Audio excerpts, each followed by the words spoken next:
বিসমিল্লাহির রহমানির রহিম। প্রিয় দর্শক, আপনাদেরকে স্বাগতম জানাই আমার জাদু শহর চ্যানেলে আরেকটি নতুন পর্বে।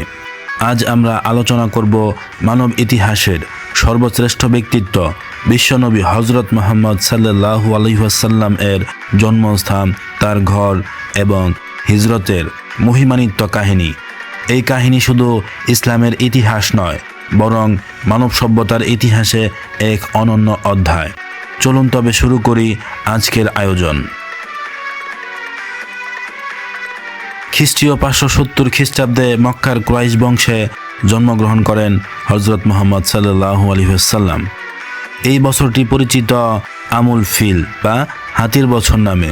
তার পিতা আবদুল্লাহ জন্মের পূর্বেই ইন্তিকাল করেন। মা আমিনা, দাদা আব্দুল মুত্তালিব ও পরে চাচা আবু তালিফের তত্ত্বাবধানে শৈশব কাটান তিনি। মক্কার সেই ছোট্ট ঘর যেখানে তিনি জন্মগ্রহণ করেছিলেন আজ ইতিহাসের পবিত্র স্থানগুলির একটি। শৈশব থেকেই তার চরিত্রে ছিল সততা, দয়া, বিনয় ও অপরের সাহায্য করার প্রবণতা। যুবক বয়সে তিনি ছিলেন সবার কাছে আল আমিন, মানে বিশ্বস্ত। ব্যবসায়িক কাজে সততার জন্য সবাই তাকে বিশ্বাস করতেন। খাদিজা রাদিয়াল্লাহু তাআলা আনহু এর সাথে বিবাহ, যা তার জীবনে শান্তি ও শক্তি যোগায়। সমাজে অন্যায়, ভ্রান্তি ও কুসংস্কারের ভিড়ে তিনি সত্যের সন্ধানী হয়ে ওঠেন। প্রায়শই হেরা গুহায় মগ্ন থাকতেন তিনি।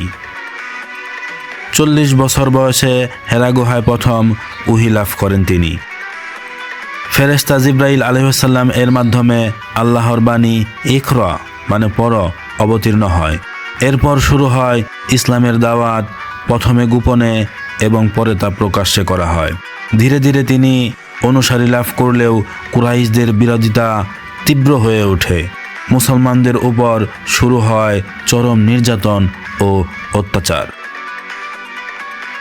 মক্কার অত্যাচার বাড়তে থাকলে আল্লাহর নির্দেশে মদিনায় হিজরতের পরিকল্পনা হয়।